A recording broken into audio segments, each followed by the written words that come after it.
दूल्हा मंडप में आता है और दुल्हन उसे देखकर फरार हो जाती है। जब वो भागती है तो उसके पीछे पीछे उसका होने वाला दूल्हा और उसके घरवाले भागते हैं और जैसे ही भागते भागते वो एक दरवाज़ा खटखटाती है रात के अंधेरे में। और जब वो दरवाज़ा खोला जाता है तो सामने जो व्यक्ति खड़ा था वो उसे देखकर अचंभित हो जाता है। वो कहता है कि अब यहाँ क्या लेने आई हो? आखिर कौन थी वो दुल्हन और किसका उसने दरवाज़ा खटखटाया था? कौन व्यक्ति था? कहानी बहुत ही रोचक है। आज समाज में जो बहुत सारी परेशानियाँ आ रही हैं, जिनमें लड़कियां घर अच्छे से नहीं संभालती हैं, सास ननद सभी को नौकर नौकरानी समझती हैं और उनके घर को अपना घर नहीं मानती हैं, ऐसी महिलाओं, ऐसी लड़कियों के लिए बहुत ही अच्छी स्टोरी है।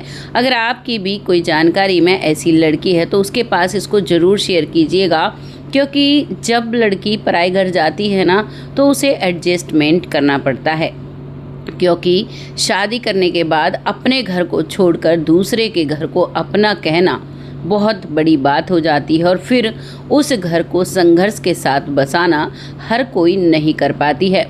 मोस्टली 99% हमारे देश में महिलाएं करती थी। पहले 1% महिलाओं का रेशो था ऐसा जो अपने ससुराल में ढंग से नहीं रह पाती थी, लेकिन आज ये रेशो दिन ब दिन बढ़ता जा रहा है। तो हमें ज़रूरत है समाज को जागरूक करने की।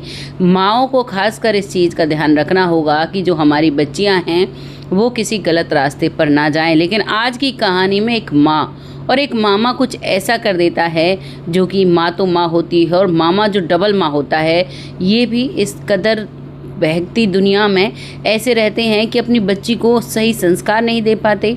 आज की कहानी बहुत रोचक है। ज़्यादा वक्त ना लेते हुए इस कहानी को शुरू करते हैं। नमस्कार, मैं महक चौधरी। आज की कहानी में शुरू होती है। एक राजू नाम का लड़का होता है जिसकी जो उसका छोटा भाई है, उसकी बहन है और उसकी माँ है और उसका ससुर पिता है, यानी कि भरा पूरा परिवार है। और अब जो राजू है वो बड़ा होता है तो राजू की माँ उसकी शादी की चिंता करने लगती है और अपने बेटे की शादी कराने के लिए तैयार होती है। अब उसकी शादी होती है एक लड़की से, जिस लड़की का नाम संजना होता है। अब संजना के साथ उसकी अरेंज मैरिज हो जाती है। शादी के बाद धीरे धीरे वक्त निकलता है, लेकिन जो लड़की थी उसे घमंड था अपने मायके का। थोड़ा सा वो लोग अमीर थे अपने ससुराल पक्ष के लोगों से। अब वो लड़की दिन रात बस यही कहती रहती कि तुम्हारे घर में ये नहीं है, तुम्हारे घर में वो नहीं है और मैं काम नहीं करूँगी। अभी तक वो नई नई थी तो नई नई दुल्हन पर मोस्टली घरों में काम नहीं कराया जाता है और सास ननद मिलकर काम को कर लिया करती। और जो राजू है वो एक कंपनी में नौकरी करता है। ऐसे ही दिन निकलते हैं, करीबन 6 महीने निकलते हैं और अब जो उसकी ननद होती है संजना की, उसे किसी काम से, वो भी पढ़ाई करती थी, डिस्टेंस एजुकेशन ले रही थी, वो अपने किसी काम से किसी यूनिवर्सिटी में जाती है तो घर सुबह सुबह जल्दी जाती है, काम नहीं करवा पाती है। इधर जो राजू की माँ होती है यानी कि संजना की सास बीमार थी, उसे बहुत तेज़ फीवर था। अब वो भी काम करने लायक नहीं थी। अब जो बहू पिछले 6 महीने से बैठ कर खा रही है, किसी का भी ना आदर सम्मान करना। सास हमेशा यही सोचती थी कि बेटी अभी नई नई आई है, धीरे धीरे सब सीख लेगी, कर लेगी, लेकिन अब हद हो चुकी थी। अब जो बेटा है वो तो सुबह सुबह जैसे तैसे नाश्ता करके रोज़ की तरह सुबह सुबह चला जाता है, क्योंकि सुबह सुबह नाश्ता उसकी ननद के लिए भी बना था, उसने बनाया था, सास ने मिलकर बनाया था। अब वो ड्यूटी चला जाता है, लेकिन शाम तक भी बहू ये नहीं देखती है कि मेरी सास को फीवर है, मुझे काम करना चाहिए या फिर इनकी सेवा करनी चाहिए। वो मोस्टली अपने कमरे में बैठकर फ़ोन पर बातें किया करती थी। सास ननद काम को करती रहती थी। अब आज सास को बुखार है, भाई दवाई लेनी है तो खाना भी बनाना पड़ेगा। अब वो खाना बनाती है, दवाई लेती है, डॉक्टर को दिखा चुकी थी और अब आराम करती है। फिर शाम का वक्त हो जाता है। उसे पता था कि बहू तो काम करेगी नहीं। अब उसे चिंता होती है कि मेरी बेटी भी आने वाली होगी, बेटा भी आने वाला होगा और छोटा बेटा भी जो अकेडमी गया है वो भी आने वाला होगा। तो वो अब खाना बनाने लगती है। उसे बहुत तेज़ फीवर था। तभी उसका पति आ जाता है यानी कि राजू। अब वो आता है तो आकर देखता है कि माँ खाना बना रही है। माँ का चेहरा उतरा हुआ है। वो अपनी माँ से के पैर छूता है तो वो कहता है कि माँ आप तो बहुत गर्म हो। वो कहती है हाँ बेटा, मुझे बुखार था, मैंने दवाई ले ली है, धीरे धीरे मैं ठीक हो जाऊंगी। इस बात को सुनकर कहता है कि फिर आप खाना क्यों बना रही हो? जब आप बीमार हो तो संजना बना लेगी। वो कहती है कोई बात नहीं बेटा, मैं बना लूँगी। वो वहाँ से उठकर जाता है तो उसकी पत्नी उसकी सास से बात कर रही थी, यानी कि अपनी माँ से बात कर रही थी हंस हंस कर। ना ही तो उसे घर से कोई मतलब था, ना ही किसी अपने पति से मतलब था कि वो आ गया है, उसे पानी देना है, उसे पूछना है तुम्हारा दिन कैसा गया, बिल्कुल कुछ नहीं था। वो लड़का अपना बैग रखता है और अपनी पत्नी से कहता है, संजना फ़ोन रख दो और तुम जाकर खाना बना लो, माँ बीमार है, माँ खाना बना रही है और दीदी अभी आई नहीं है, वो किसी काम से बाहर गई हैं। वो कहती है कि मैं क्यों खाना बनाऊंगी। अक्सर उसकी ये लाइन हुआ करती थी, अपनी सास, ननद, ससुर सबसे कहती थी, लेकिन वो लोग कभी भी अपने बेटे को इस बात का एहसास नहीं होने देते थे। आज वो अपने पति से कह रही थी कि मैं खाना नहीं बनाऊंगी, अगर तुम्हें काम ही करवाना है, खाना बनवाना है तो तुम्हें एक नौकरानी लानी चाहिए थी, मुझसे शादी करवाने की क्या ज़रूरत थी। मैं तो यहाँ शादी होकर आई हूँ और दहेज भी लेकर आई हूँ, मैं काम नहीं करूँगी। अब यहाँ पर बहुत सी महिलाएं कहती हैं कि भाई महिलाओं को सिर्फ खाना बनाने के लिए रखा गया है, क्या ये काम भी करें, ये भी करें। मैं भी उनकी बात से सहमत हूँ, लेकिन 100% सहमत नहीं हूँ। घर को चलाने के लिए पति पत्नी दोनों को बराबर चलना चाहिए, मैं इस बात से बिल्कुल सहमत हूँ। लेकिन महिला जो होती है वो जगत जननी का रूप इसे दिया हुआ है, बच्चे पैदा ये कर सकती है। भगवान ने ही जब इनमें भेद किया है तो धरती पर रहने वाले इंसान क्यों ये कहते हैं कि सब एक है? बिल्कुल नहीं है एक। मैं इस बात के सख्त खिलाफ हूँ। बाकी आपको जो लगता है आप भी लिखिएगा। देखो मेरी बहुत सारी महिलाएं भी फॉलोअर्स हैं, वो भी मुझे फॉलो करती हैं, लेकिन कहीं ना कहीं वो महिलाएं सास भी बनती हैं एक उम्र पर आकर। कभी ना कभी उन्हें भी ज़रूरत होती है कि उन्हें बना बनाया खाना मिल जाए। और अगर हमारी यंग पीढ़ी ये काम नहीं सीखेगी तो फिर कौन किसको बना हुआ खाना खिलाएगा? क्या ये कभी सोचा है उन महिलाओं ने जो ये बात कहती हैं कि सब बराबर है, ये है वो है? बिल्कुल भी ये गलत होता है। चलिए मुद्दे से नहीं भटकते हैं, कहानी पर आते हैं। अब यहाँ पर जो वो महिला होती है वो अपने पति से लड़ने लगती है, यानी कि अंजना जो संजना होती है वो लड़ती है और कहती है कि अगर तुम्हें काम करवाना है तो नौकरानी लेकर आओ, मैं यहाँ नहीं रहूँगी। वो पति की और उसकी बहसम बहसी होती है और इस बहस में पति उस पर हाथ उठा देता है और जैसे ही उस पर थप्पड़ लगता है वो तुरंत उल्टा हाथ अपने पति पर उठाती है और कहती है, मैं इस घर में बिल्कुल भी नहीं रुकूंगी, मुझे अभी जाना है। और वो रूठकर अपने मायके चली जाती है। और अब जो राजू है वो अपने माँ के पास आकर उदास बैठ जाता है और कहता है कि माँ आप ऐसा करो, आप खाना खा लो, काम मैं देख लूँगा, कल मैं छुट्टी कर लूँगा, आप रिलैक्स करोगी तभी तो आप ठीक हो जाओगी। माँ रोने लगती है। माँ कहती है कि बेटा मुझे इस चीज़ से डर लगता था, इसीलिए मैंने आज तक तुम्हें कुछ नहीं बताया। हालांकि बहू को अब सारा काम काज देखना चाहिए था, क्योंकि ना ये पढ़ाई करती है ना ये नौकरी करती है, तो भाई घर में तो काम में हाथ बटा ही सकती है। लेकिन फिर भी मैं सब कुछ झेल रही थी, और तो और इसके कपड़े भी मेरी बिटिया धो कर जाती है। पर चलो कोई नहीं, घर को तो बिगड़ना ही था, हमने गलत बहू का सिलेक्शन कर लिया है। अब ये यहाँ से चली जाती है। दरअसल ये जो महिला थी इसकी माँ हमेशा ये कहा करती थी कि बेटा काम नहीं करना है तुम्हें आराम से रानी महारानियों की तरह रहना है। इधर इस लड़की का एक मामा था जो भी हमेशा यही बात कहा करता था कि अरे तुम्हारे लिए तो लाखों रिश्ते हैं, इतने इतने सुंदर लोग हैं और ये तो तुम्हारी जोड़ी का भी नहीं था। पता नहीं हमारी मत फूटी गई थी, मत मारी गई थी जो हमने इस लड़के से तुम्हारी शादी कर दी। ऐसी बात है वो लड़की के जहन में भरी हुई थी और वो अपने मायके चली जाती है। इधर अब ये अकेले रह जाते हैं। अब यहाँ पर काम तो वैसे ही पहले भी ऐसे हो रहा था।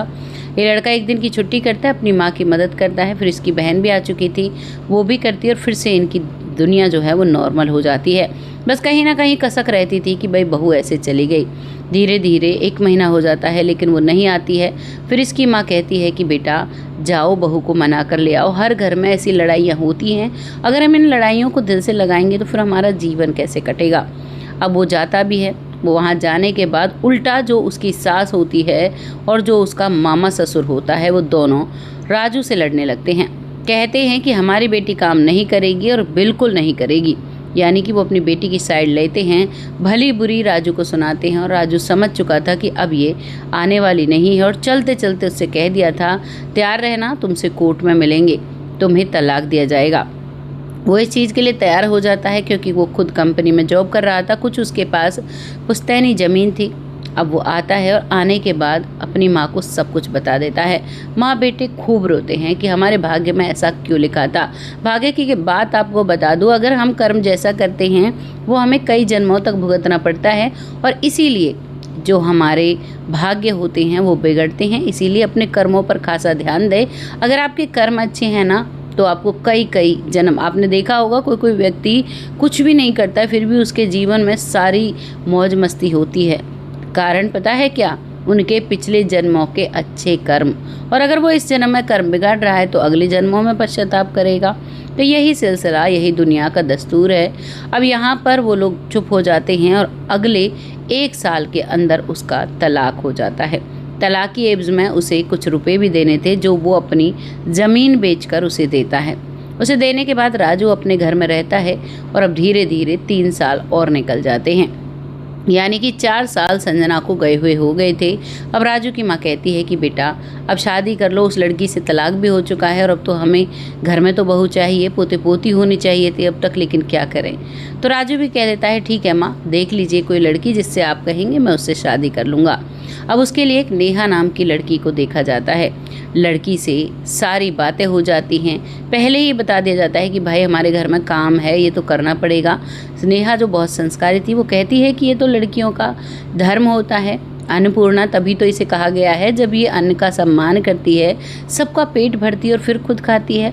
उन्हें इसके संस्कार बहुत अच्छे लगते हैं और अब दोनों ने एक दूसरे को एक्सेप्ट कर लिया था और बस ये था कि अब किसी दिन सगाई की डेट तय करेंगे और फिर अब शादी कर देंगे, सगाई करेंगे फिर शादी कर देंगे। और अब एक दिन रात को उनके दरवाजे पर दस्तक होती है, क्योंकि राजू जो बाहर वाले कमरे में सोया हुआ था वो दरवाज़ा खोलता है तो सामने दुल्हन के जोड़े में चेहरे पे घूंघट ओढ़े एक महिला खड़ी थी। वो दरवाज़ा खटखटाती है और अंदर आती है और खुद दरवाज़ा बंद करती है और उससे कहती है कि देखो बाहर कुछ भी मत बताना कि मैं यहाँ आई हूँ। अब वो चुप खड़ा रह जाता है कि भाई ये कौन महिला है, ऐसे कैसे आ गई। उसे आवाज़ उसकी जानी पहचानी लगती है। जब वो अपना घूंघट उठाती है तो उसका शक दूर हो जाता है, वो और कोई नहीं उसकी पत्नी संजना थी। वो कहता है कि तुम ऐसे डरी दौरी कैसे आई हो, क्या हुआ है, तुम मुझे बता सकती हो, आखिर कुछ समय के लिए तो हम पति पत्नी थे, तुम्हारी जो भी मदद होगी मैं ज़रूर करूँगा। तभी संजना रोने लगती है और उसके पैर पकड़ लेती है, कहती है राजू मुझे माफ़ कर दो, मैंने अपनी ज़िंदगी अपने ही हाथों ख़त्म कर ली। दरअसल मेरी मम्मी और मेरे मामा पैसों के लालची थे और पैसों के लालच में उन्होंने मुझे तुमसे तलाक दिलवाया और जो पैसे मिले वो सारे पैसे मेरे मामा ले गया और उसने अपने खर्च कर दिए अपने किसी काम में, और मुझसे कहता रहा कि बहुत सुंदर सुंदर लड़के हैं, तुम्हारी शादी कराऊंगा। मैं भी गलत थी जो मैंने अपने पति को छोड़कर और सुंदर लड़कों का ख्याल किया, लेकिन जैसे ही अब 4 साल हो चुके हैं तो अब उसने मुझसे ज़्यादा उम्र के व्यक्ति 45 साल के व्यक्ति के साथ मेरी शादी तय कर दी। जो मुझे फ़ोटो दिखाया गया था वो बहुत स्मार्ट लड़के का था, लेकिन जो बारात लेकर आया मेरे दरवाजे पर वो एक बुढ़ा व्यक्ति था। जैसे ही मैं इस बारात को देखती हूँ मेरा छोटा भाई देखता है तो वो कहता है कि दीदी ये तो बुढ़ा व्यक्ति है, तुम इससे शादी करोगी। तो मैं डर जाती हूँ और मैं घर से भागने का निर्णय लेती हूँ। साथ ही साथ मेरा भाई मुझे बाइक पर छोड़कर इस गांव के सिमाने पर छोड़कर गया था कि मुझे पूरा विश्वास था मैं तुम्हारे पास आऊँगी तो तुम मुझे इस मुसीबत से निकाल लोगे। और अब मैं भागी दौड़ी यहाँ पर आई हूँ, मेरे पीछे बहुत सारी गाड़ियाँ लगी हैं, मेरा होने वाला दूल्हा, मेरी माँ, मेरा मामा मुझे ढूंढ रहे हैं। राजू सब सुनता है, कहता है कि भाई अब क्या कर सकते हैं, मैंने तो अपने लिए लड़की भी देख ली है और मैं तो अब उसी से शादी करूंगा। जब घर में बातें हो रही थी बाहर वाले कमरे में तो अंदर से उसकी माँ, उसकी बहन और उसके पिता भी आते हैं और उसका छोटा भाई भी। वो कहते हैं क्या हुआ, तो वो संजना को देखते ही हैरान हो जाते हैं और कहते हैं संजना तुम कैसे आई, क्या हुआ। तो संजना को राजू संजना की सारी बात अपने माता पिता को बताता है। इधर संजना गिड़गिड़ा रही थी, रहम की भीख मांग रही थी, कह रही थी कि कैसे भी करके मुझे अपने घर में रख लो, मैं नौकरानी बनकर रहूँगी, चाहे तुम दूसरी शादी कर लेना, लेकिन तुमसे जगह सेफ मुझे कहीं नहीं मिल सकती। अब वो पैर पकड़ लेती है, सास ससुर ननद के बीर कहती है कि मुझे माफ़ कर दो, सारी गलतियाँ मेरी थी, मैंने कभी तुम लोगों को अपना नहीं समझा, लेकिन अब तुम्हारे सिवा मेरा कोई अपना नहीं है। ये बात अब सास ससुर और उस पति को भी समझ में आ गई थी और वो वहीं कहते हैं कि ठीक है और वहीं सोने देते हैं। सुबह होती है, सुबह सबसे पहले नेहा के घर पर जाकर मना कहा जाता है कि भाई हम शादी नहीं कर सकते, उसकी पहली पत्नी वापस आ चुकी है और उसे ले जाकर मंदिर में रीति रिवाज से शादी की जाती है। शादी के बाद अब वो राजू के साथ रहती है। ये बात जब उसके मामा और मम्मी को पता चली तो उसे फ़ोन कर कर धमकियाँ देते हैं। तो लड़की कह देती है कि आज के बाद मुझे फ़ोन मत करना और अगर मुझे फ़ोन किया तो मैं पुलिस कंप्लेंट करूंगी, तुम लोगों ने मेरे साथ फ्रॉड किया है। अब वो भी डर जाते हैं और वो भी चुप हो जाते हैं। अब यहाँ पर क्योंकि जो राजू ने तलाक की एवज में पैसा दिया था, वो अब तक उसने ज़मीन वापस ले ली थी, गिरवी रखे थे और फिर पैसे दिए थे। ये थी कहानी एक पति पत्नी की, जिन्होंने अपने सुंदर से परिवार में आग लगा दी और जीवन के अनमोल 4 साल जो है वो गवा दिए, लेकिन फिर से वो एक हो जाते हैं। आपको क्या लगा इस कहानी को सुनकर? अपनी राय कमेंट बॉक्स में लिखिएगा, लोगों के साथ शेयर करिएगा। तब तक आप सब खुश रहें, आबाद रहें। जय हिंद, जय भारत।